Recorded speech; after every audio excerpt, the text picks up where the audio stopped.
There are a lot of changes that we've done with our programming, and obviously the need of our members have changed quite a bit.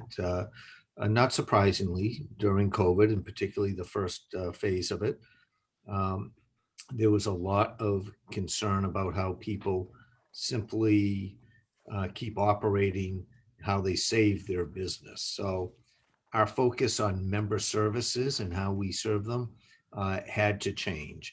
And there's been an awful lot of work this year on just trying to provide information and do what might be called constituent service or concierge service for individual businesses that were having very specific problems, and we try to help out that way. Fortunately, we've been involved for several years on a large economic development plan for the region.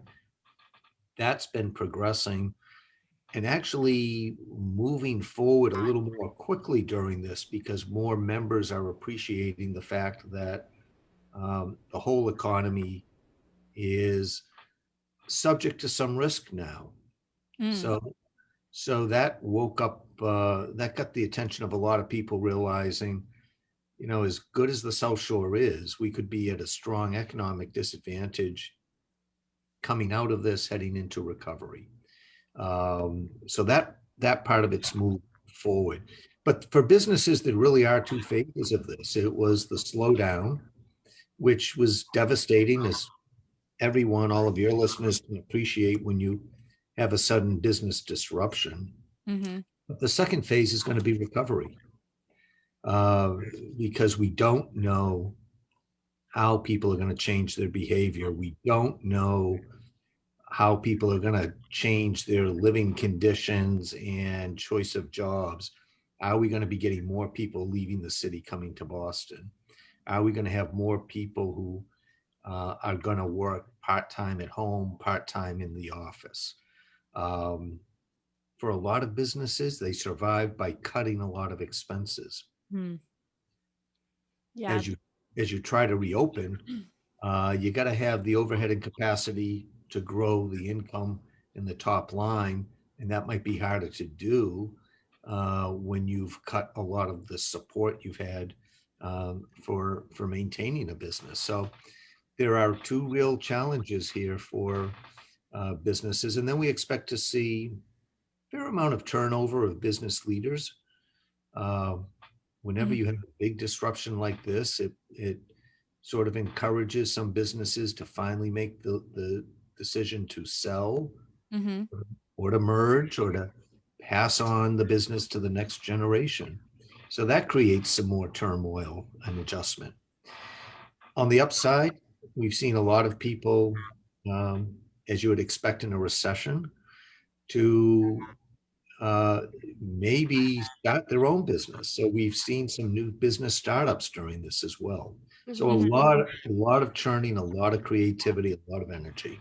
It's interesting. I see even on my block a handful of new offices popping up, and your initial thought is, these people are crazy. What do they like? Do they know what's going on right now? It's just isn't the time, and exactly like you're saying. And I mean, once you have the time to kind of invest in Mm-hmm. what you want your future to be, it actually might be the perfect time.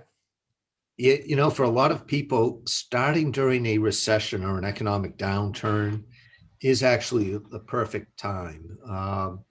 You have more time at it.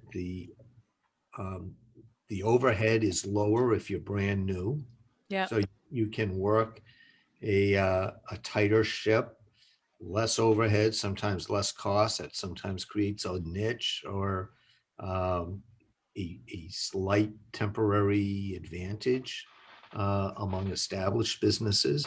Mm-hmm. Um, and you get that energy. The South Shore is loaded with entrepreneurs. The DNA of the South Shore is we have a lot of people who live here, but work in very large companies, work up in Boston, have a lot of experience, but they want to give up the long commute or the big corporate life. And they bring a lot of smarts, a lot of business smarts, Mm-hmm. and then finally get that itch. They're going to do it on their own. They're going to start their own. So we're seeing some of that. Peter, one thing for me is I actually opened Boston Connect Real Estate. I went out on my own in 2010. So that was the very bottom of real estate at that point.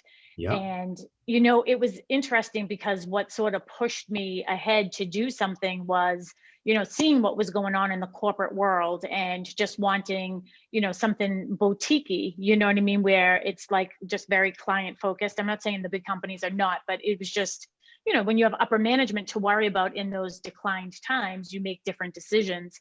And I just remember saying, I said to my husband, like, all right, let's sell our boat and open up a real estate office. And people thought I was, but my thought was, there's no place for me to go but up. We're already at the bottom.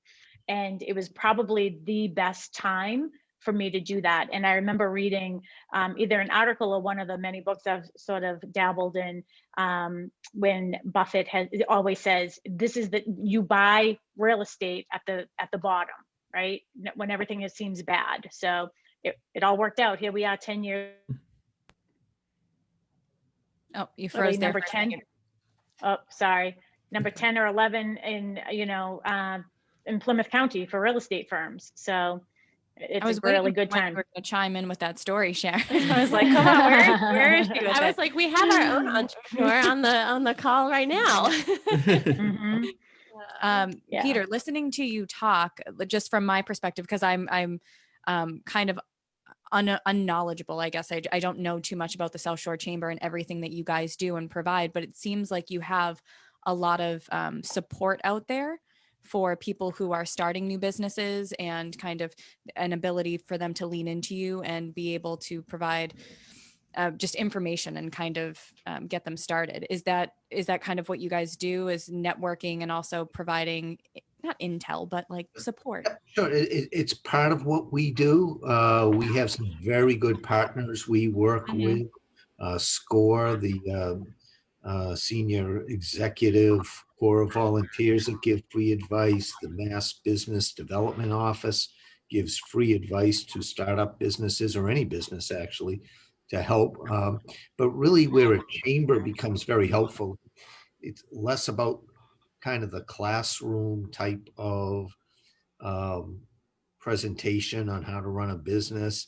And it's more about bringing people together so that there is a lot of peer learning and a lot of peer help. You know, one thing about people in business, and I think particularly true on the South Shore, because we have so many people who are sort of midlife or mid-career business entrepreneurs. They've been through a lot, and they're incredibly generous with their time and their expertise. So when they see another business professional, whether it's an owner or somebody who works for a business, looking to grow, looking to try something new, looking to learn, the business people on the South Shore are just very generous, stepping up and doing that. So a lot of what we do, some of it is providing information, some of it's providing direction. An awful lot of it is providing opportunity for people to open their minds, expand their relationships, and be willing to learn and be challenged about their assumptions of business, and learn from people who may have gone through the same speed bumps on their business plan that the new entrepreneur may be going through. Yeah, I feel like Peter, that's so important, especially given, sorry, Sharon, just this time that we're in right now. I feel like that's so important to be able to learn from each other's failures and successes, right? I agree. I just want to be able to just ask one question. Oh, sorry. Go ahead, Mel. I'm sorry. I just wanted to be able to give our listeners the phone number. So if you have any questions for Peter, the number for Ben at the studio is 781-837-4900. Again, you're listening to Talk Real Estate Roundtable with the Boston Connect Real Estate Broker Team. Peter, please continue if I cut you off. I just want to be sure. So if you have any questions for Peter or for us, give Ben a call at the studio here.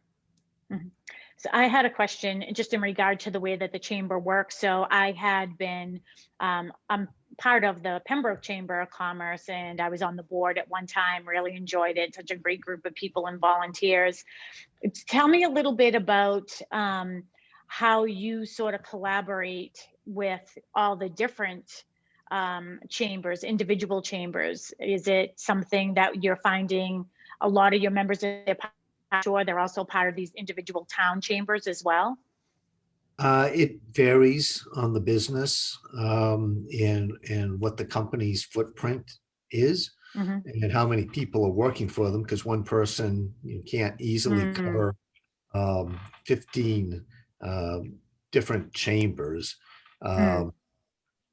Patty Dunnigan does it from Biz Jackson. I think she was active with Pembroke, so you may have heard her talk about joining 15 different Well, I chambers. was texting with Peter Brown earlier today. Yes, Peter does 5 or 6 chambers. Yes, he is a great guy, and he's such a nice community-based, he's always giving back. So we get our work, we achieve a lot of our goals for the region through collaboration, and that may be through federal or national groups. I'm very active with the U.S. Chamber on a couple of committees and some associations. We collaborate pretty closely with most of the Boston and statewide business groups. And then we try to collaborate with local chambers where there's a willingness and where there are some common interests. Our focus is not a single town. That focus is very important, but that's not what we can do as a regional chamber. It's not what we can do best.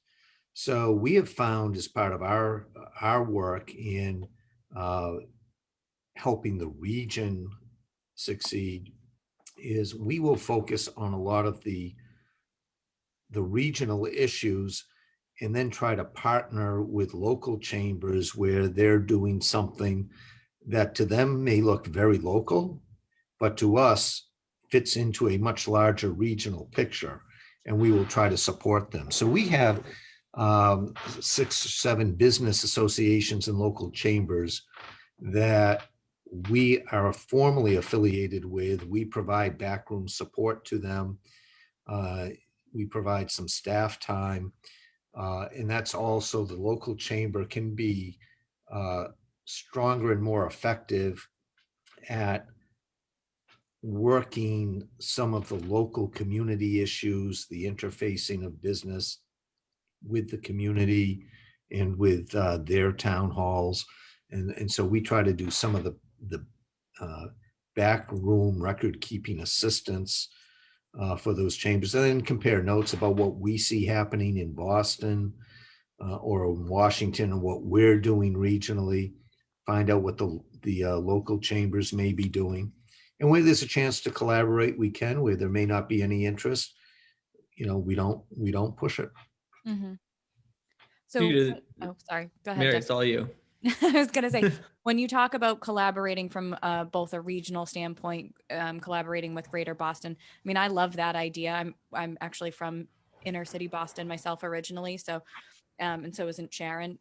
Thinking about just different mentalities, and like you were saying earlier, bringing that inner city mentality down to the South Shore and just those big ideas type thing. Is that something that you're doing annually, or do you have a schedule, and how can people get involved with stuff like that? I'm just curious. I know nothing about the Chamber of Commerce, so I'm sorry if I'm asking benign questions or. Yeah, it's not so much done at the member level with joint events. It's more done at the president CEO level of organizations, where we will get together periodically. Used to be almost monthly that the Boston and state business groups would get together, and we would be one of the chambers in those discussions. There would be constant phone calls. We had a conversation yesterday with somebody from the Boston Chamber staff about transportation. So it'd be a lot of that joint collaboration of sort of assessing what's going on in each of our markets where we have common interests, what political issues we might be able to all get behind. Mm. On. So it's more of that than it is joint member events. Gotcha. Well, that's good to, I mean, it's good to know that, like you said, it used to be maybe monthly calls, maybe COVID has stopped that a little bit. But if you're seeing from like a larger business or a larger organization standpoint up in the city, how it's affecting greater Boston, and then how small businesses are being affected down here, I think Yeah. the crossover is kind of interesting to be able to talk about. So there's obviously an absolute connection to that. The Boston economy is not just Boston. In fact, a lot of the Boston economy, it's considered biotech, and that's Cambridge. But the Boston metropolitan, which is about a third of the state, that economy includes all of the South Shore and Boston. And you certainly have different pockets of strength or influence within those. But if Boston doesn't succeed, the South Shore is not going to thrive. And if the suburbs aren't doing well, that's going to affect Boston. So we all have a common interest in protecting our own businesses, our own communities and neighborhoods, and advocating for them. But we also need to be aware and advocate for the greater Boston economy, the Massachusetts and New England economy, and ultimately the U.S. economy. So these are all, they're not distinct interests. We all focus on different parts of it, but we all see the connections. Mhm. One of the things that's interesting as you were talking, and this is why we call it a roundtable, Peter, because somebody will have a great thought and idea like you, and it makes me sort of wonder about different things that are going on. And what we have been seeing in the city is it's very slow in there. And we're seeing in real estate that a lot of people are moving this way just because they do have the ability to work, remotely. So one of the things I was sort of considering as you were talking is, I feel so bad for our small businesses. And, I grew up in Dorchester. My mother and father had a little convenience store. I know my dad's listening. Hi, Dad, I love you. And, those small businesses, I feel that, Boston is seeing such an impact, and it's so quiet in the city right now, but at least like some of that business is coming to our smaller businesses around here. Even though it's still quiet in the restaurants, the city is basically shut down. So at least maybe they're getting some more of the takeout and different services there. As we're getting ready to sort of wrap up with some of our time, I know Dustin may have some other questions, but I just wanted to know, what are some of your suggestions for our WATD listeners on how we can, support and stay hyper local this year in thinking about our small businesses? You try to shop, you try to do as much extra as you can. So shop local. And local doesn't necessarily mean it isn't a national brand, because if they have a local store, those are local residents who are working there. But a little more window shopping and store visiting than online ordering. And just having trucks drive up to your house would help. Now we're fairly late into the Christmas season, which sounds like it's going to be cut short by at least 2 days with the storms, but it isn't going to be just about Christmas. There is, there's a long road ahead for recovery. And what we're finding with a lot of our members is they're going to survive 2021, but 2021 may look harder for a lot of them because they've gone through their reserves. Yeah. They cut expenses as far as they can, and they have to scramble next year to try to keep up with an expected pace of recovery and growth. And sometimes growth can kneecap you as much as a slowdown. So, remember that this doesn't end just when there's a vaccine. This doesn't end just when everyone is vaccinated and we're not wearing masks. Most businesses that we talk to are looking to 2022 as a year when things stabilize for their business plans. So keeping all of this in mind and supporting local businesses for the next year and helping where you can is going to be important. Awesome. Tipping well is what we say, right? To make sure we're tipping well. Peter, we cannot thank you enough for joining us. This has been an absolute pleasure. Hopefully, Very educational for me. Very informative. Yeah. Yes, I want to join. Can I join the South Shore Chamber now? Do I have to be sponsored, Peter? You can join anytime. Okay. hopefully my we can have you application. back in 2021 for a little update on what we Yeah, kind of be started awesome. discussing tonight. I'll be glad to. Evening meetings are so much easier now. So after, and it's not bad. So You do it right from the comfort of your own home. there you go. Awesome. Well, And Peter, we won't thank you even so tell much. anybody if you have a glass of wine while you're joining us, by the way. This isn't tea. That's great. Well, Awesome. have a very, very happy holiday. And again, thank you for such short notice doing this with us. We really appreciate it. And with all kidding aside, I do want to join the South Shore Chamber. I do want to get more focused now that both my girls are through college and one just passed the bar and one is doing her thing. And yeah, thank you. I'm really excited about that. Give me a call offline sometime and we'll talk about our housing and real estate initiative, which is part of our economic strategy. Sounds great. Perfect. Look forward to it. Thank Thank you, you, Peter. You have a great night. Peter's great. Okay. That was great. Peter was great. He's he was. great. Pam, And are you still here with have- us? We do. We have another guest. Dustin, do you want to introduce our next guest we have tonight? Yes, equally as much looking forward to this guest. Pam has been fantastic so far every time I've spoken to her. Pam Denholm, she is the executive director of the Weymouth Food Pantry. Pam, how are you doing? Hi guys, I'm doing good.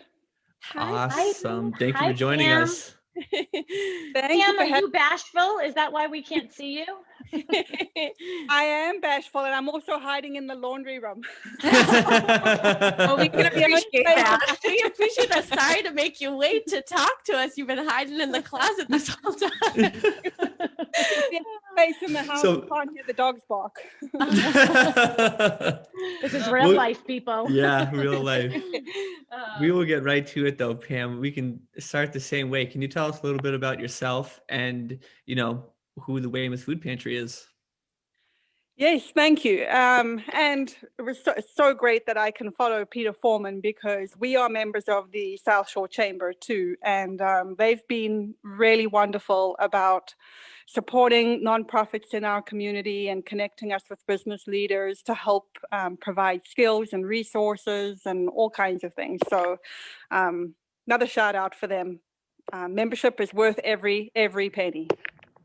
I can say when I let Peter know that you would be joining him tonight as our guest, he was very happy. I was like, oh yeah, I know Pam. This is turning all right. This sounds fantastic. So the Weymouth Food Pantry has been around for 32 years. We started in the basement of the Church of Immaculate Conception in Weymouth, and I think the way we've grown is very traditional for food pantries. We're now out on our own. We have a warehouse. The Weymouth Food Pantry is very unique in the way we operate. Weymouth, one of the challenges for residents in Weymouth and one of the biggest barriers to accessing the food pantry back in the day was transport, because we don't have a really good, strong transport infrastructure in Weymouth. And if you're hitting on hard times, you can imagine that transport could be very difficult if you don't have a car or if you're struggling to afford gas or insurance. And so when we were looking to move out of the church and design our services, we hit upon this really great model that allows us to have mobile food pantries. So we have a warehouse, which is our central location, and then we actually go load up our truck and go out into the community with food. And we have 3 distribution days, one in North Weymouth at the First Church in Weymouth, one in East Weymouth at Crossroads Worship Center, and one in South Weymouth, and that is at Old South Union Church. So we kind of have Weymouth blanketed. Nice. In addition That to is that, wonderful. yeah, it really, really works very, very well. So in addition to that, we're one of the few pantries on the South Shore that has, there are a couple of us, but we have a home delivery service. So if anyone is homebound through illness or disability, we take care of them. And then we also have a hunger-free schools program where we partner with teachers in Weymouth who are our absolute heroes. The program was first, I think, initiated by a teacher. Her name is Sarah, and she noticed that some of the kids were coming to school on Monday hungry, and quickly came to realize that these kids rely on the reduced breakfast and lunches at school to help meet their nutrition needs. But when they go home, that program isn't there to support them. So we collaborated and started the Hunger-Free Schools program, and we send home a backpack of food for kids. It's a voluntary program. You sign up for it, and it has some meals and some snacks and some, some fruit and whatever. And then that bridges the gap between Friday and Monday. God, that's like amazing. Like, I kind of want to cry. I'm literally Like, getting I teary-eyed know. thinking of it. Like, That's awesome that you but guys do it's that. it's so true. Like, there's so many kids, not just in Weymouth, all over, that, rely on food at school, that assistance. And we have a friend who is a teacher, and she has told us stories about, kids bringing the food from school home because they don't have any food at home. It just breaks our heart. But for all of our listeners, again, if you want to talk to us or to Pam, the number at the studio for Ben is 781-837-4900. Again, 837-4900 if you want to talk to Pam or us. But yeah, I'm like, so like, I don't know why I'm excited about this part, but like, my heart just breaks. My heart breaks. Yeah, I mean, you don't think, I was born in Zimbabwe. You hear I have an accent. Hunger is very visible on the African continent. You see it wherever you go. And when I first moved here, you don't see it. It's not something that's immediately apparent when you go about your day-to-day business. So when I first started interviewing at the food pantry, I was like, really? Who's going to come? But, I was really surprised. It's a real issue. It's a big issue on the South Shore. It's a big issue in every single one of our communities. And so, I feel very strongly that the work we do is very important. It is. Us too. So we're going to ask you a couple questions about it. Yeah, no, you've already touched base on some of the, logistical improvements you've made and how you run your food pantry, which is already very encouraging. But, these past couple of months, has COVID affected your ability to either, I guess, both collect and distribute? Oh my goodness, on so many levels. So on the collection level, yes, the mail carrier food drive usually happens for us every year in May, and the mail carriers, all our mail carriers around the country actually collect food for their local food pantries. We usually get around, I want to say it's a good couple thousand, like 8,000 or 9,000 pounds of food from that food drive, and that food drive couldn't happen this year for us. Oh. And it's impacted a lot of food drives that we had planned over the year. I mean, people have pivoted, and we've had neighborhood food drives and sports teams collecting for us, and so it has helped and buoyed us along. But it's definitely early on was one of the challenges. And then, of course, we have a robust food rescue program. We partner with grocery stores. And so we have this food rescue program that collects food that maybe the label, there's something wrong with the label, or maybe it's close to date or whatever it is. And we go and pick up the food, and we're able to distribute it at the food pantry. Well, when the grocery stores were wiped out earlier this year, they had nothing to give. There was nothing to rescue. It had all been rescued already. So, that put a big, in 2019, we collected about 120,000 pounds of the food we distributed from grocery stores. And I think we are probably sitting at less than half that this year. Wow. Oh my gosh. So Do you that have was a big Act. So yeah, it's been, in terms of collecting food, we've had to be super creative. But in terms of distributing food, I think that our business model, because we're already loading up a truck, because we're already going out into a community, we were well positioned when we had to pivot to change from inside to outside. So we have been doing drive-through pantries at all locations, completely contact-free, right since the beginning. And it's been a great way to keep our volunteers safe and our community safe, people coming to the food pantry safe. At every step, it's really, it benefits everybody. So that's been a good thing. Do you have any other major drives or events that are currently planned right now? Yes. So our big holiday distribution is coming up for this Saturday. It is going to be the biggest distribution we have on our calendar for the whole year.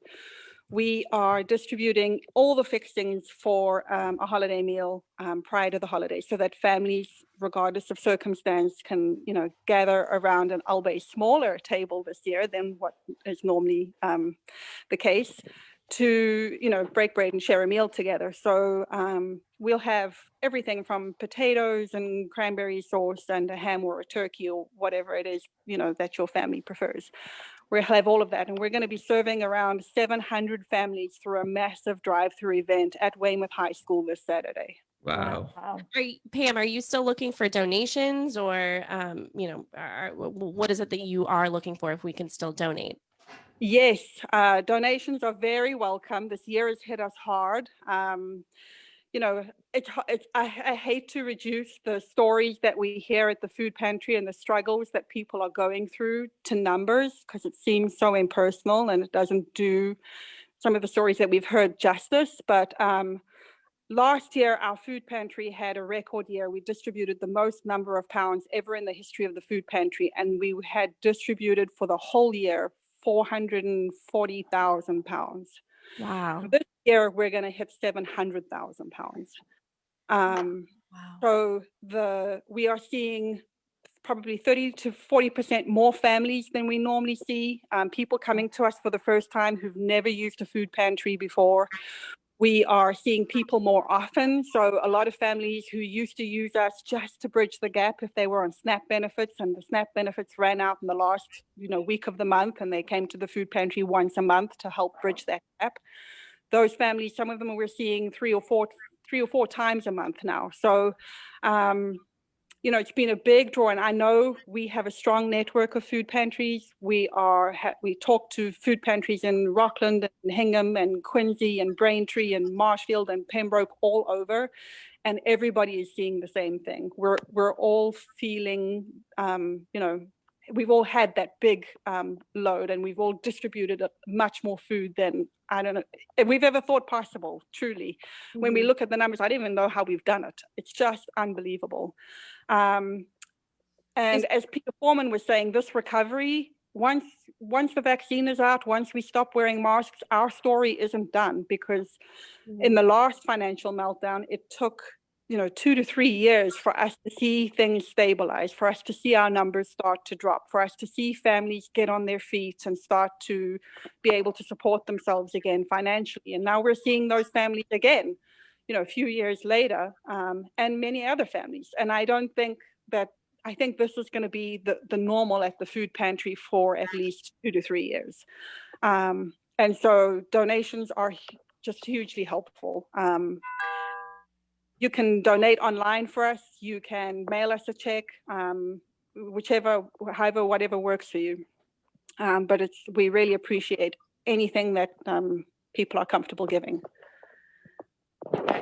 That's amazing. Is it just food that you're looking for donations? I know that my aunt is a member of the Old South Union Church, and she does like the clothing there. I don't know if that's a part of what you do too, or is it just food products that you're looking for, or? We just do food. So we welcome food donations, and we welcome dollar donations too. Our buying power is 7 times that of the average person, with the assistance and partnership with Greater Boston Food Bank. So with every can of tuna you can buy, I can buy 7. So if you're yeah, if you've got $5 and you're thinking, I'm going to go get a can of beans and a can of tuna and donate it to the food pantry, honestly, And the money. we can make that money stretch much, much further. That- That's Yeah, really, well, that's really speaking- informative. Yeah, speaking of that, Pam, you really have, I know Dustin, you've been talking with him, and really glad that you were able to join us sort of last minute here on our show. And really, I just love hearing about everything that you've done for Weymouth. And one thing that I would like to do as the broker owner of Boston Connect Real Estate is make a donation of $500 to your food pantry. Help you guys out a little bit and buy extra cans of tuna and whatever else it is that you guys need. So I will make sure that Melissa gets that rolling for you tomorrow. Again, it's a privilege to just be in the same Zoom atmosphere as someone who is so kind, generous, and giving as you, that I just feel like when you give it out in slices, it comes back to you in loaves. And we'd love to give you that $500. Oh my gosh, thank you. Thank you. Thank you so much. That means a lot. You know, it's my food pantry team and our volunteers have worked so hard this year. And when people like you reach out with a donation like that, it really buoys our spirits. We feel the support. We feel like, okay, you know, like we're seeing the stories, we're seeing the people. So it's not just physical fatigue. You can get emotionally tired too. So when people like you, you know, I'm getting emotional, show us that kind of support. You live, because we know that we're going to be able to make sure the doors stay open and that we can continue feeding people and that we'll continue to be there for people when they need us. So my heartfelt thanks and gratitude. Yes. And again, we feel the same way for you. And I can see my ladies here on Zoom. I don't know if you can see us or not, but, you know, they're getting welled up. And I know that Dustin is, you know, he just thinks that you're wonderful. So we just wanted to thank you for that. How can people get in touch with you? What is the website? So we can sort of finish up our show here tonight. Perfect. Thank you. Our website is www.weymouthfoodpantry.org. The donation link button is right on the front page. And if anyone would like to reach out to me personally, I'm at pam@weymouthfoodpantry.org. Perfect. And we will make sure that we get all that information to our WATD listeners. If you weren't able to get that, just feel free to get in touch with us at bostonconnect.com. You can call us at the office 781-826-8000, and we will be sure to get that message, your information to everybody. Pam, thank you so much. Any of the gang here, final thoughts for Pam? Thank you, Pam. Yes, much appreciated. Oh yeah, thank you guys so much for having me, and happy holidays, everybody. I hope you all Yes. enjoy. Happy holidays. Merry Christmas and happy Thank you. Hanukkah. Good luck on Thank you. Saturday. Someone want to take us out? WATD FM Marshfield.